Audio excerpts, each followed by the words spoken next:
Хотите, чтобы у вас был чудесный день? Сначала нужно провести великолепную ночь, говорил Пол Брэк, известный американский борец за здоровый образ жизни. Но что делать, если вы не можете заснуть по ночам из-за громкого храпа, который раздается в соседней комнате, или хуже того, со второй половины кровати?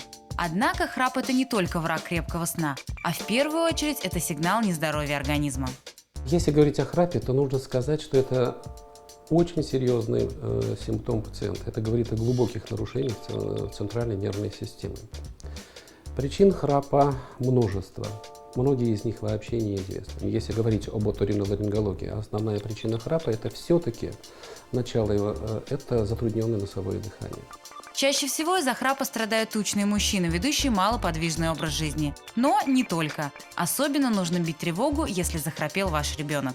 Если говорить о детях, то затруднение носового дыхания чаще всего связано с гипертрофией глоточной мембраны, то есть аденоидных вегетаций.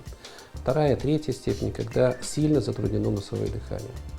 Ребенок переключается на ротовое дыхание, а это само по себе не физиологично, поскольку увеличиваются нагрузки на дыхательную систему, на легкие, на сердечно-сосудистую систему. Часто для лечения храпа бывает достаточно немного изменить образ жизни, и тогда здоровый сон будет обеспечен.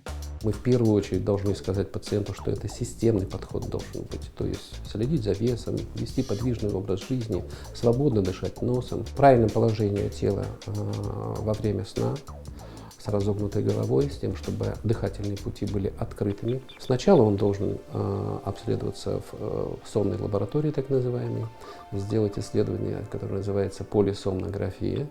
И уже от результатов полисомнографии мы назначаем ему лечение хирургическое или консервативное. Хронический ночной храп существенно снижает качество жизни. Как правило, храпуны постоянно испытывают сонливость, головокружение, раздражительность. У них снижается память, внимание и даже, возможно, развитие импотенции, так как именно во время сна вырабатывается основной мужской гормон тестостерон. Немаловажно и то, что храп укорачивает жизнь на 20 лет.